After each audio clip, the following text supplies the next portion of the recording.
بسم اللہ الرحمن الرحیم. السلام علیکم. نقل اتنا بڑا مسئلہ ہے کہ جس نے تعلیم کا جو بنیادی مقصد ہے اس پر ہی خاک ڈال دی ہے.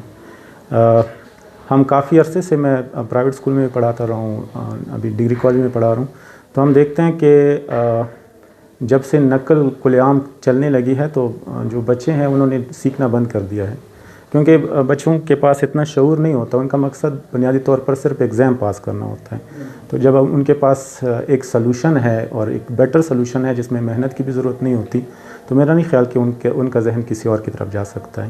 ہم جب پڑھاتے تھے تو اسکولوں میں اسپیشلی 9 تک جو بچے آتے تھے وہ ٹھیک ٹھاک پڑھ کے آتے تھے.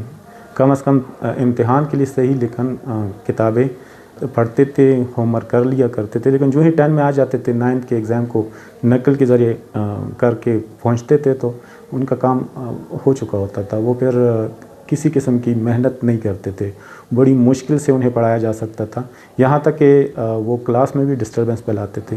تو 9 اور 10 کے اسٹوڈنٹس کے بیچ میں اتنا وسیع ڈفرینس ہوتا تھا کہ لوگوں کو آرام سے سمجھ میں آ جاتی تھی کہ نقل نے ان لوگوں کو برباد کر رکھا ہے. جی سہیل زمان صاحب, نقل کی وجہ سے گرتے معیار تعلیم کا حل کیا ہو سکتا ہے؟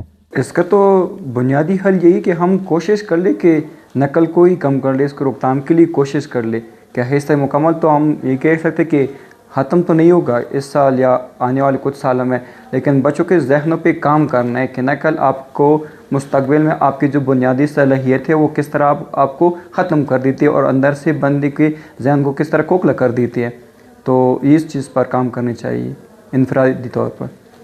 ضلع کروں میں تعلیمی ادارے چاہے پبلک سیکٹر میں یا سرکاری سیکٹر میں جو ہے وہ سرکاری تو اب ان کا الگ ہی اپنا سیٹ اپ ہے, لیکن جو پرائیویٹ سیکٹر ہے وہ پرنسپل اور آنرز اپنی مرضی کے مطابق چلاتے ہیں. جو گورنمنٹ کی طرف سے جو چیزیں لازمی ہوتی ہے اسکول یا اداروں میں وہ کچھ حد تک تو ان کے مطابق ہے, لیکن کچھ ایسی چیزیں جو فیصلہ کی طرف سے یا حکومت کی طرف سے جو مینڈیٹری ہے وہ ہوتی نہیں, وہ اس کے مطابق ہے ہی نہیں.